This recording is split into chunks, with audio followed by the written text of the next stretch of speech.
I got a new microphone. You're cheating! Wow, you're cheating! All right, folks, welcome back to Game Time Ballers Podcast. And the episode that we got today for you is the 2017 Astros. And you know what? We're going to talk about the whole season, the whole postseason run, the whole World Series run, and then we'll get into the scandal. Don't worry, I'm not going to miss the scandal. We're not going to let these Houston Astros fans or team off easy. But first, let's name drop that team. Jose Altuve, 5'6" dog, literal dog. Alex Bregman, Teoscar Hernandez. Bet you didn't know Teoscar Hernandez was on that team. Last name drop that I'm going to tell you because I guarantee you did not know that this guy was on this team. Carlos Beltran. You're right. Carlos Beltran was on this team. He retired after this season. So it was his last ride back with the Astros from where he started. And he got to go on one final ride and capture himself a World Series title on that last run. So let's get into this season. Let's get into setting the stage for the season. Going into this season, for the 2017 season, the Astros had started to make their comeback. For a while, they were the doormat of pretty much the NL when they were in the NL. And since they had moved to the AL, they had been the doormat of the AL. But in 2015, 2016, they started to turn it around. They named Alex Carrera, that dirty dog that we talked about, that dirty dog that coached the 2018 Red Sox team. We're going to talk about Alex Carrera later. They hire him as their bench coach. They go get Carlos Beltran like we talked about, and they go out and get ready for their 53rd season as the Houston Astros. Hey, quick funny joke. What were the Houston Astros called before the Houston Astros, Josh? Got an idea at all? No. So cue the Afro Man Colt 45s. They were called the Houston Colt 45s until 1965. Honestly, I think that's a cooler name than the Astros, just me personally. Astros fans, Houston sports fans, comment down below. Which one do you like better? Colt 45s and 2 zigzags or the Houston Astros? And so let's get into this regular season. In May, Carlos Correa, shortstop that just literally failed every single physical when he was a free agent a few years ago. But in May, shortstop Carlos Correa delivers a career high 5 consecutive games with multiple hits. And he finished that month with 14 multi-hit games. That's freaking nuts to do at the pro level. That is literally, I would be so pissed off if I was a pitcher getting ready to face this dude. Because you just know, whatever I do, the dude's going to put it in play and get a hit. So this team gets rolling. They get going. They go into the All-Star break 60-29. They were the 5th team to reach 60 wins before the All-Star break in MLB history. So this team is white hot. And you might learn why they were white hot when we talk about the scandal that goes on. You guys probably already know what we're going to talk about. So they enter that All-Star break 60-29, their best 89 game start in franchise history. They have a 16.5 game lead in the AL West, and they had 5 All-Stars, 3 that were named starters. Altuve, right after that All-Star break, starts off July hot with a 15 game hitting streak. And then his team says, we'll pick you up by slumping real hard. They go 11-16 in August, and they fall way back. They see that division lead that they have go way down, and then the big dog hits. No, we're not talking about injuries. No, we're not talking about something else, a trade. We're talking about Hurricane Harvey. God sends some weather, and Hurricane Harvey hits Houston on August 26th. And then, honestly, after that, you couldn't stop this Houston team. Going into that trade deadline, they pull off probably the biggest trade at the deadline, right at the buzzer, and they go get starting pitcher Justin Verlander from the Detroit Tigers. They add a huge frontline starter with a lot of experience to that rotation going into the playoffs. This team finishes the final month of the season 22-8. They clinch the AL West title and finish the season 101-61.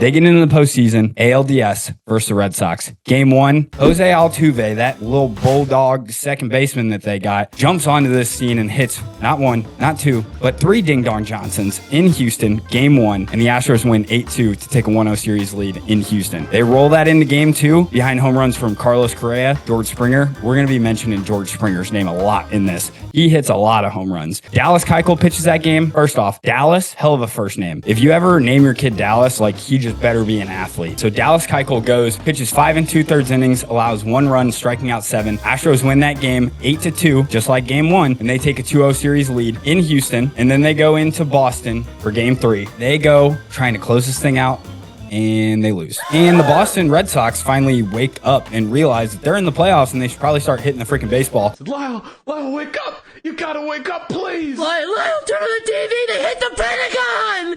They hit the And they rout the Astros 10-3 in Game 3 in Boston to make the series 2-1. We go into Game 4. The Astros wrap this freaking thing up in Boston and advance to the ALCS. They win Game 4 5-4 behind Alex Bregman's game-tying ding-dong shot in the 8th inning. And then guess who comes up with the clutch double in the 9th inning? Yeah, that old head, Carlos Beltran. He had to get off his walker to get up to the plate, but hey, RBI double gives them the winner, sends them to the ALCS versus the Yankees. Since moving to the AL, I feel like pretty much the Yankees and Houston have developed their own rivalry now, and this was kind of the start of it. Astros in this series started off in Houston because they had 101 wins, so they're pretty much home field advantage for all these series. Astros win Game 1, 2-1 in Houston to take a 1-0 series lead behind our boy, best first name in the biz, Dallas Keuchel, pitching 7 innings, allowing 0 runs with 4 hits on 10 freaking strikeouts. That gives them a 1-0 series lead, and then guess what they're going to do in Game 2, Josh? Astros win Game 2, 2-1 in Houston to take a 2-0 series lead. Justin Verlander, that big daddy dog that you went and got at the trade deadline, comes out on the bump, throws a freaking complete game, only allowing 1 run on 5 hits while striking out 13 freaking batters. Astros win Game 2, 2-1. They're up 2-0 in the series. They roll into Game 3 in New York, and New York decides to wake up. They go on and lose that game because New York just wakes up the bats. They score 8 runs, beat the Astros 8-1 to make the series 2-1. Then the Astros trying to bounce back, but they lose Game 4 in New York 6-4 to make the series tied 2-2. New York won that game after a late 8th inning 4-run rally to give them a lead. So now the series is tied 2-2, and we are going to Game 5 in the Bronx, and the Astros get shut out, lose the game 5-0 in the Bronx, and they are now down 3-2 in the series to the Yankees, heading into an elimination Game 6. And pretty much all the pressure's on. The pressure of Hurricane Harvey, the pressure of the city of Houston, it is all on these boys. And how do they respond? They go out Game 6 in Houston and they win 7-1 to tie the series to force a Game 7. You have Altuve with the clutch 2-run single in the 5th inning. You have Altuve with the clutch solo home run in the 8th inning. You have Alex Bregman with the clutch 2-run double in the 8th inning. And then you have Justin Verlander coming out doing what he does best, throwing 7 shutout innings while striking out 8. The Astros tie this. They are 1 win away from going to the World Series. So we roll into Game 7 in Houston. Houston Astros win to advance to the World Series. They win this game 4-0. And think about this, folks, baseball seam heads. This is kind of crazy to me because I thought this man was really old. But guess who's starting on the mound for the Yankees that day? CC Sabathia. And man, I tell you what, growing up as a kid, like CC was the dude that you watched. Like there's just a lot of like memories that come behind the name CC Sabathia. And it's kind of crazy to even think that he was still pitching at this point at a high level. Let's get into the game here. Evan Gattis. Who the is Evan Gattis? I found our who the is this guy moment. Evan Gattis. He hits a solo home run in the 4th inning. Let's find out who the is Evan Gattis. Evan Gattis has the same freaking birthday as me. Happy birthday! August 18th, 1986. I was born 8 years later, August 18th, 1994. So Evan Gattis, I'm going to dog on you a bit here because who the are you? But we got the same birthday, so that's pretty cool. So Evan Gattis, he is now currently 37 years old. He played for the Houston Astros from 2015 to 2018. So really in that rebuilding year, he only played 5 seasons in the MLB. And let's look at his stats. Pretty much never did anything significant in his baseball career. Besides this home run in this postseason run, Evan Gattis, sure you're a great dude. You gotta be because you got the same birthday as this guy over here. So Evan Gattis, you are our who the is this guy for this episode.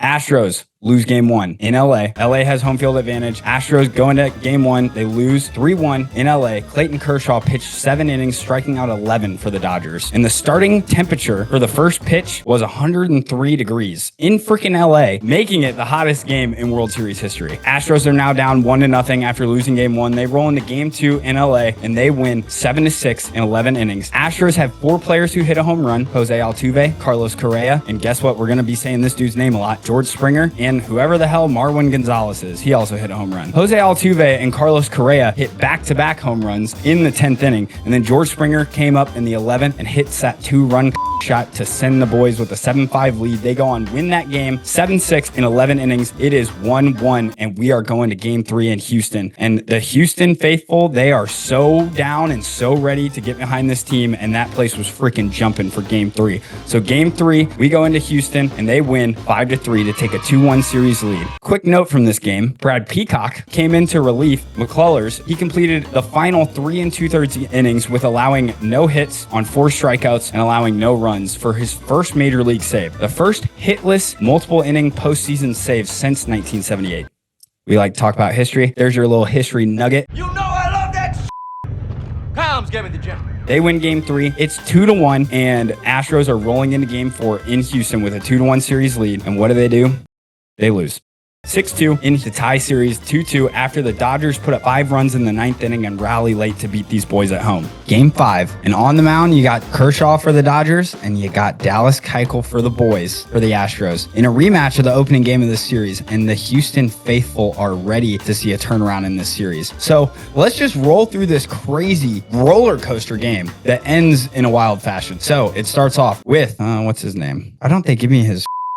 In the first inning, Forsythe for the Dodgers singles in 2 runs off Keuchel, and that puts up the Dodgers early with an early lead. Then they roll on, they add to that lead, they score a 3rd run on a throwing error by Yuri's Gurriel. Then Barnes singles in the 4th to score Forsythe, and Dallas Keuchel is removed after pitching only 3 2/3 innings to the Astros, allowing 5 hits and 4 runs. The Astros get their first run on the board with an RBI double from Carlos Correa in the bottom of the 4th inning. Then it's followed by a 3-run ding-dong by Yuri Gurriel, getting him back for the error that he made in the inning before. Now it's a tie game in the 4th, and we are rolling into Bellinger hitting a 3-run home run off of Colin McHugh in the top of the 5th to put the Dodgers back on top, only for Jose, that dog Altuve, to hit his own 3-run shot home run in the bottom of the inning off of Kendall Maeda to tie it back up. So now we're tied rolling into the 7th inning, and Cody Bellinger hits a triple that scores Hernandez from first base, and then in the bottom of that 7th inning, Springer says, boys, we're coming right back. We're living on a freaking prayer for this city, and he hits another home run off of the first pitch that he sees from Murrow, who was pitching on his 3rd consecutive day to tie the game. Then Bregman scored on a double play by Altuve to put the Astros ahead for the first time in the game in the 8th inning, and then Correa hits a 2-run ding-dong Johnson to extend that lead, and the Astros are riding high with a couple-run lead, and then Corey Seager for the Dodgers says, hold on, wait folks, he doubles in a run in the top of the 8th inning, and then Brian McCann hit a home run in the bottom of the inning. That was the 21st home run of this series, tying the record of the 2002 World Series by most home runs hit between 2 teams. And then the next inning, Yasiel Puig for the Dodgers broke that record with a 2-run home run in the top of the 9th inning. Now, down to their last strike, Chris Taylor for the Dodgers drives in an RBI to tie the game with a single. We are going to extra innings. And in the 10th inning, Brian McCann hit by a pitch, gets him put on base with 2 outs. Then right after, Springer walks, moves McCann to second, and then McCann is replaced with a pinch runner. And on the very next pitch, Alex Bregman hits a walk-off single to send the Houston faithful home very happy in game 5 to end this thing 13-12 in 11 innings. And the Houston Astros 1 win away from their first franchise title ever. We roll into game 6 in LA, and the boys are riding high from this game 5 walk-off win. They roll into game 6 and lose 3-1 to tie the series. George Springer did hit a home run that game. That's his 4th home run of the series so far. We're rolling into the big bad game 7, and the Astros wrap this thing up. They win 5-1 to win their first World Series in franchise history. Let's go through this game. There's a 2nd inning home run by George Springer, 2-run ding-dong. That was his 5th of the series, tying Reggie Jackson and Chase Utley for most home runs in a single World Series and setting a new record with 29 total bases in any postseason series. He hit 5 home runs, drove in a ton of RBIs. He is the World Series MVP for the Astros. Carlos Correa actually proposes to his girlfriend after this game while on air being interviewed by Ken Rosenthal. He drops to his knee, pulls out a diamond, and proposes to his girlfriend, model girlfriend, by the way. And luckily she says yes. So that was pretty cool. So the 2017 Astros are your World Series champions. And don't worry, we're going to talk about it. They were still some sign-stealing And this team is the Houston Astros forever on out. Half of these things were done because they were stealing signs. So let's get into the sign stealing scandal. This sign stealing dilemma, it was full of trash can bangings and electronic communication devices. But here's the gist of it. They cheated. A lot of this season maybe doesn't happen without cheating. I mean, I can tell you from a former baseball player, when you know what pitch is coming, that is a huge advantage. I might actually be able to get a hit against some of these dudes if I knew what pitch was coming every single time.